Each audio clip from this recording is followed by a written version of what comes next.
He got problems, she got problems, only I got 411 problems. Say hi, what's up, y'all? It's time for another story time. Excuse the sickness. This story time is going to be short.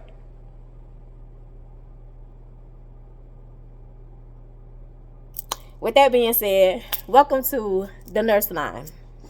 Now, if you have been paying attention to my story times, you know I've worked in quite a few different practices in different areas and different expertise, and I've picked up quite a few things. I've also had quite a few story times in every office that I've worked at. Because people are unique. People are unique. And sometimes, you know, you get thrown into situations and you just got to go with the flow, especially in medical. If you don't believe me, excuse me, if you have TLC on your channel lineup and you can find the untold stories of the ER,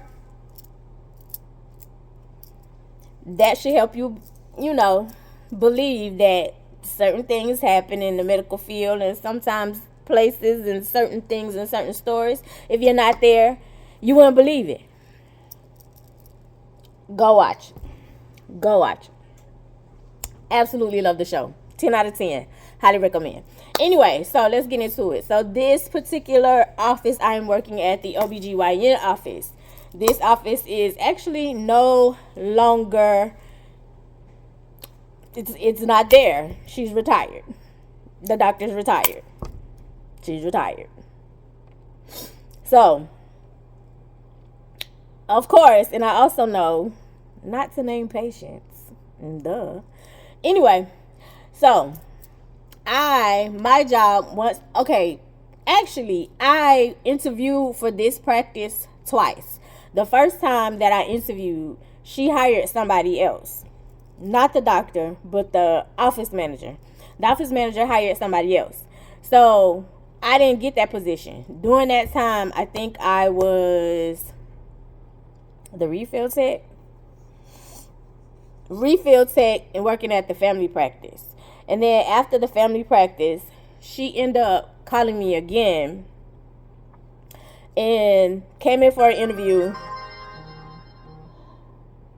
and she ended up hiring me. I don't know why my phone do that during story time. I don't know why. I don't know what my phone trying to put on, but I don't know why I do that during story times. Anyway, so yeah. So she had hired somebody else, right? So after she had hired somebody else, and I was working in refill tech and the family practice, she had called me again because the previous girl didn't work out. So with the previous girl not working out, she called me and then let me know. She was like, I'll let you know within by the end of the week if, you know, you get the position or not. So she had ended up calling me the end of the week to let me know I ended up getting a position. Absolutely was ecstatic. Not about the pay. I was learning this was actually my very first time working in OB. Yes, this is my very first time working in OB. Family practice, you get a little bit of it, but not too much. Like, the most you get out of OB with family practice will be like pap smears and pregnancy tests. But OB and GYN is strictly on women's health. Strictly on women's health. And I was excited. I was ecstatic because I was learning a new practice. I was learning a new specialty. And anybody who, if you worked at different practices, you want to pick up certain things from those practices. So just in case you go elsewhere, like you can kind of catch on, you kind of kick in, like your experience kick in other places. Bear with me. Allergies beat me up. Anyway, so I got the job and it was ecstatic. And was even more ecstatic because it was Monday through Thursday, baby.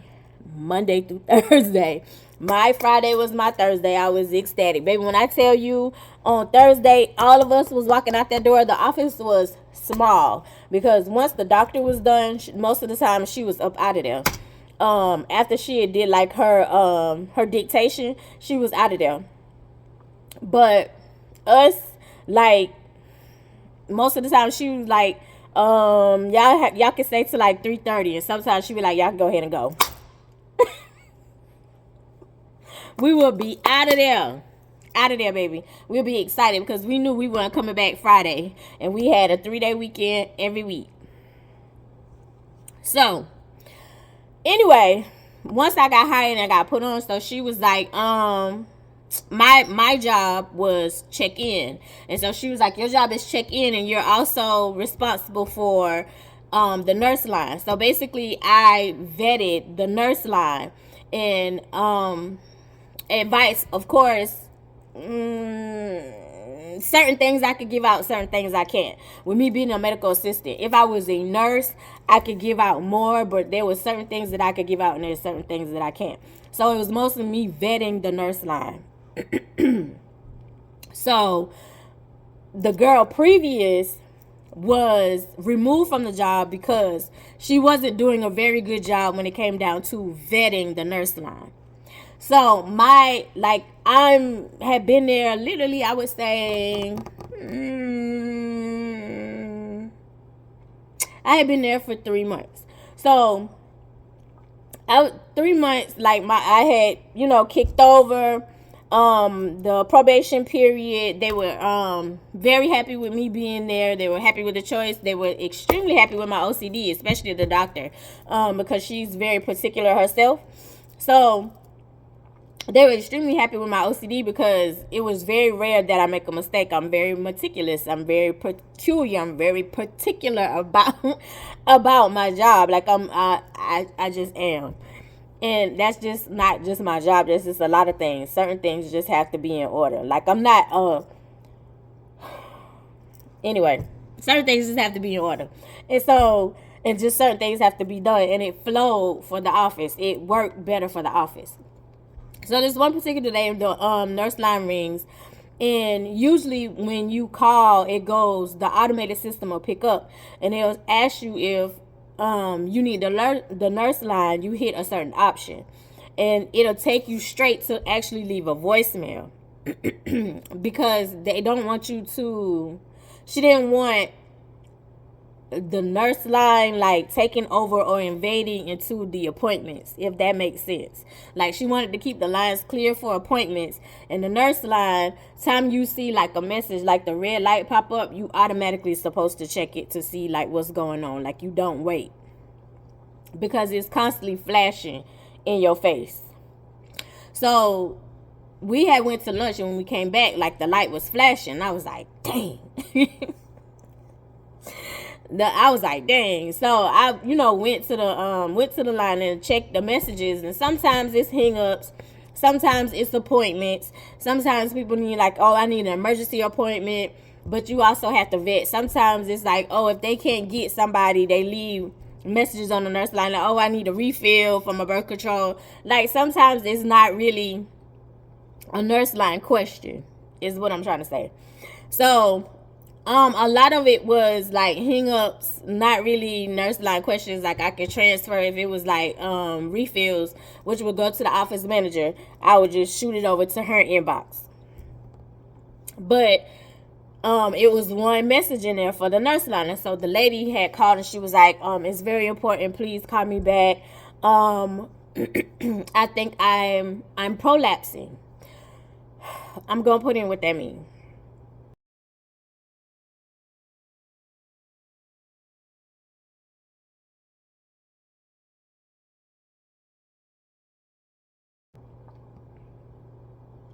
So, prolapsing is very dangerous for a woman. So, when that happens, you can't sit on it, right? You can't sit on it. You can't take that as a game. Nothing. You have to move quickly so the doctor can get to the patient quickly, call the patient back quickly, because the doctor, when that happens, the doctor has to come out of the room with the patient to actually take that call, right? After it's been vetted to the office manager, because the office manager gets a little more information, especially, and then they look at surgeries and all that other stuff. They look at your history or whatever. So anyway, she was like, it's very important. So when she literally while I was hanging up, like writing her messages, the phone rang. I answered and it was the same patient. And so she was like, yeah, I left a message and y'all didn't call me back. And I was like, well, man, we just got back from lunch. And I was like, and I just got your message. I was like, so I'm going to go ahead and pass it along so we can go ahead and get you in. And I was like, but it has to, there's a certain, you have to be approved. And so she was like, this is very important. She was like, what's your name? And so I told her my name. And so she was like, this is very important. This is very important. She was like, I really had a bad experience with y'all office. And this is very important. I really don't want this to mess up. Hold on, y'all. And so I was like, no, I understand. Like, I understand that this is urgent. So I'm definitely going to vet it. But right now, like, she's on the phone. So I can't get to her right now. And I was like, once she's off the phone, I'm going to let her know. Like, I promise I have your information right here. And I was like, give me your date of birth. And so she gave me her date of birth and her name. And I was like, right, this is your phone number. This is what you said. This is when it started. Like, she was like, okay. She was like, I know. She was like, please just make sure. So the reason why she was feeling that way was because the girl previous who was let go, this was the patient that she did not vet the call. Like, she did not pass over the information to the office manager so the office manager could get more information to get it to the doctor so the doctor can take her call, and the woman ended up in the hospital. So yeah. So you wasn't doing your job effectively, right? So the woman was skeptical because of the previous interaction with the last MA. And so I was like, I promise you, I'm going to get it to her. And so she was like, okay. She was like, I'm trusting you. Like, literally, she was saying this over and over, in which before I was told that information, I didn't understand. But once I told the office manager who the patient was and what was going on, she was like, ooh, thank you so much.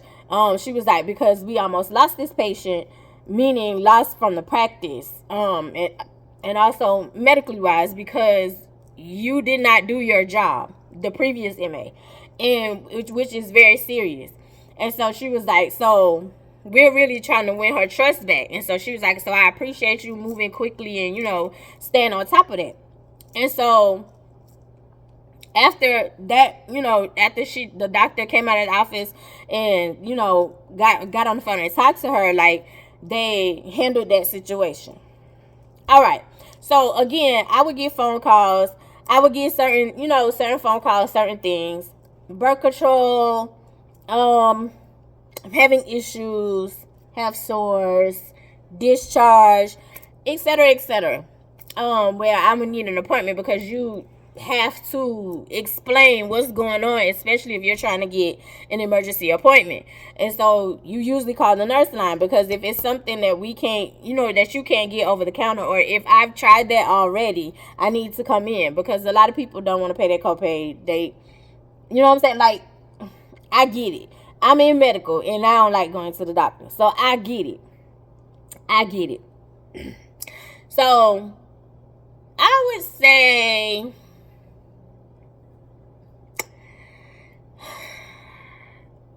maybe 2 months after that, I'm used to the nurse line. I'm used to vetting the nurse line.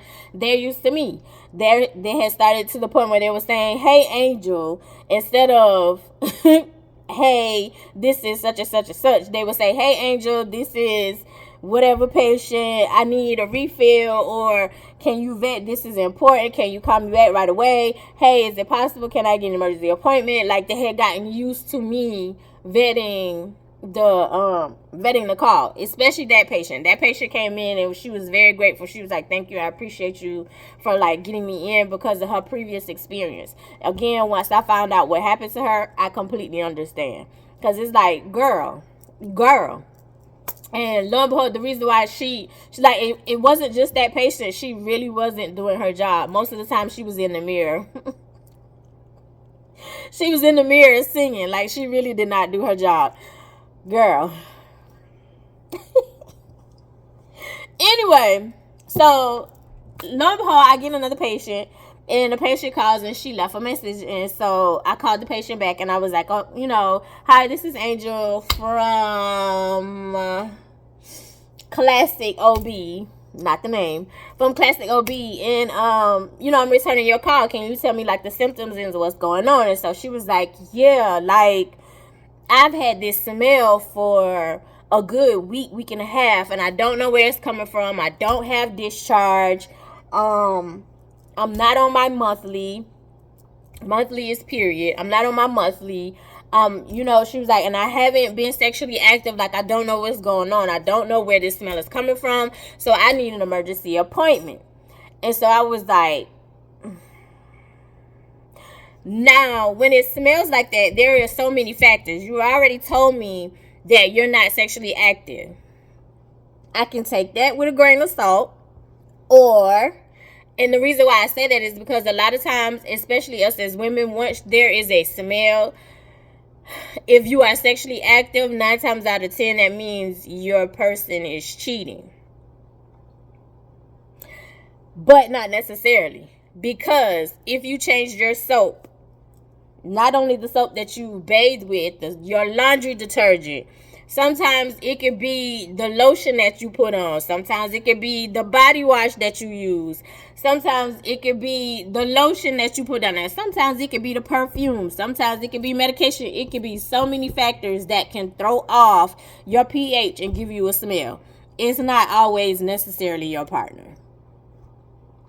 So when you threw that out there, it was like, oh, okay, because sometimes we'll be like, oh, okay, we haven't had sex because we don't want to believe that our partner is doing something else. And if you haven't had sex, it's like we have to ask all those questions. And so she was like, no, like I haven't changed soap, I haven't changed laundry detergent, like have you bought new clothes? It could be the dye in your clothes. Like I said, it could be so many other factors, and so you're denying all of that. And it's like, no. This was something new to me, and it taught me a lesson, right?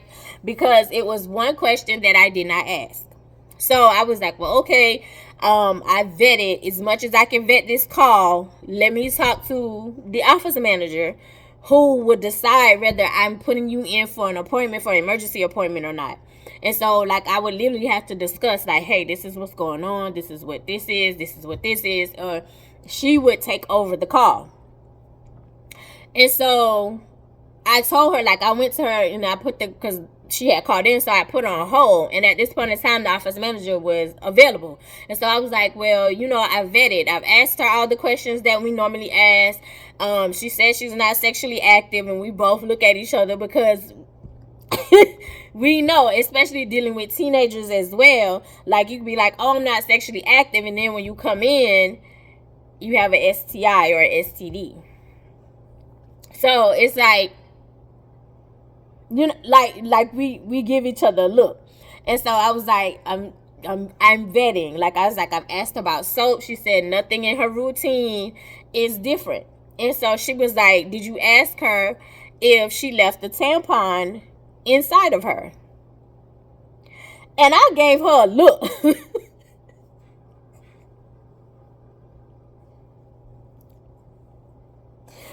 I gave her a look because I'm like, what?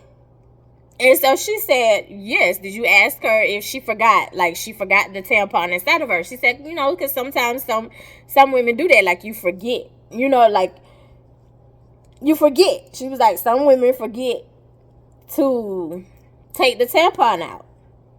And in my mind, I'm going, because depending on your flow, you need to be changing your tampon the most every 4 hours. The most is 4 hours, depending on your flow. If you have a real heavy flow, that means you change your tampon every 2 to an hour and 30 minutes. So, how could you forget? How could you forget that it's there? But then again, you may have a real light flow and you're not even thinking about it. But for me and my cookie snatch, when she's done, baby, she pushed that tampon. She like, baby, we don't need this no more. Get it. Get it out. I don't need it. get it out, because there's a different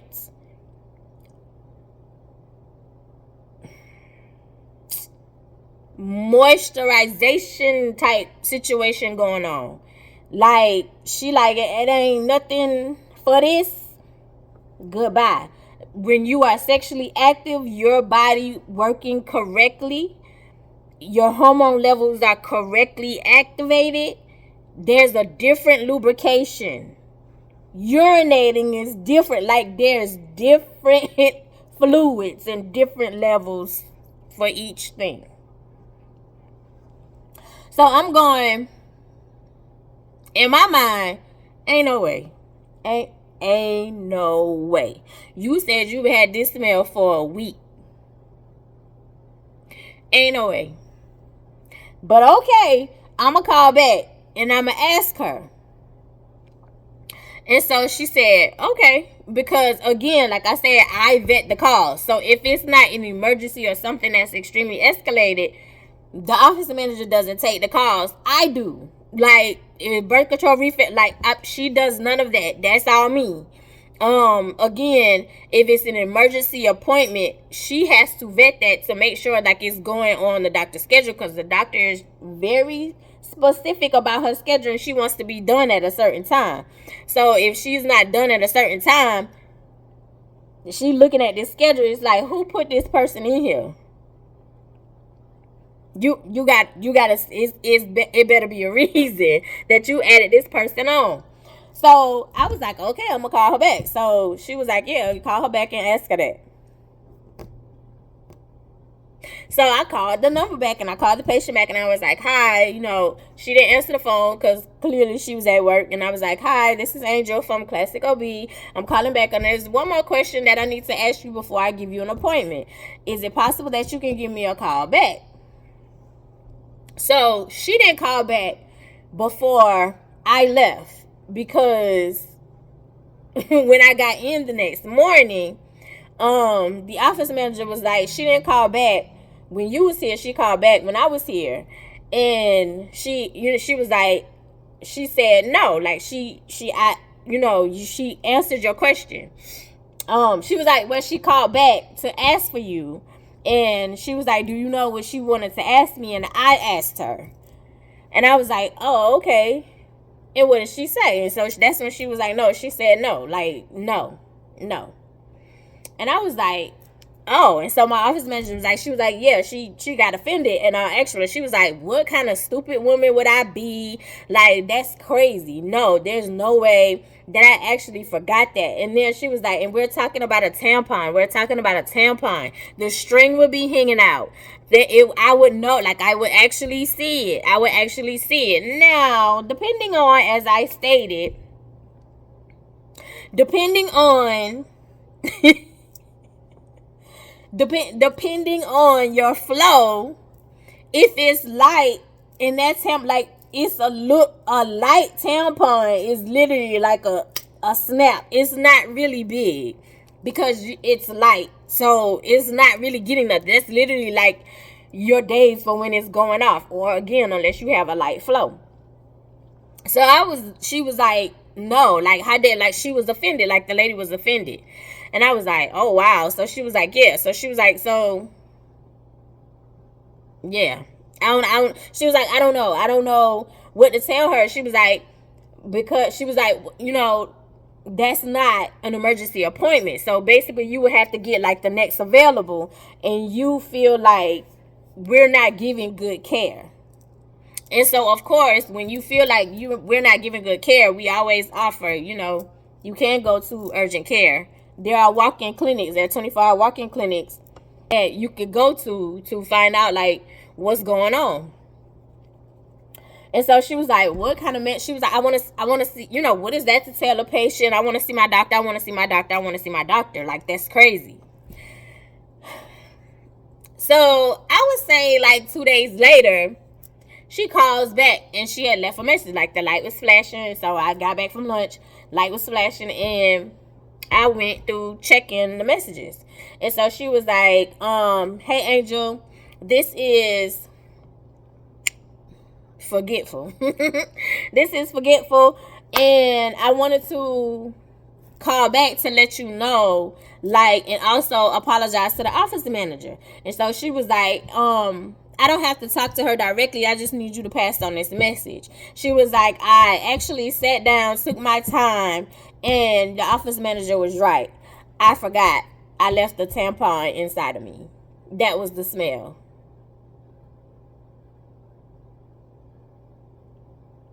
So I'm sitting at the desk with a straight face. Because I'm sitting there going, like, in my mind, because I'm a woman and I use tampons. Because everybody don't use tampons. Some women are not comfortable with tampons. Some are just comfortable with pads. I absolutely do not like pads. I prefer tampons. So I'm sitting there going,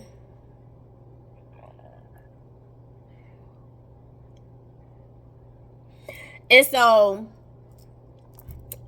she was like, when you get this message, give me a call. So when I hung up, I called. She answered. And so I was like, well, I was like, I'm just calling. I'm returning your calls to let you know that we received your message. I'm going to pass over the message because, of course, you have to be professional. I'm going to pass on the message. And I was like, I'm so glad that you found out what was going on. And so she was like, yeah. She was like, it's so crazy. And I was like, yeah, that's crazy. She was like, because, that means, like, it's been there for 2 weeks. Because remember, she had the smell for a week. So it been in there for 2 weeks. Y'all, like, blood, when you pass by a dead animal, when you pass by anything that, like, humans general, like, I know, like, men be like, oh, y'all put that. You stink. When you are in surgery and they open you up, you stink. When you're eating burgers and steak, when you're eating a dead animal, because that's literally what you're eating. When you're eating dead flesh, when you're eating meat, you're eating a dead animal. When you go to the bathroom, you smell yourself. You stink. Blood, once it comes out of your body, has a smell. Women menstruate, unless something is wrong, is usually 5 to 7 days. If it's longer than that, I am praying so fervently praying for you. Because, oh my God. Oh my God. Anyway, but blood coming out of your, like, so literally when men, I don't want to see no blood, but you can sit there and watch the fake zombies and kill people and unalive people on Call of Duty and anyway, child. But anyway, I couldn't imagine. It's like, because you smell yourself before somebody else smell you. So how?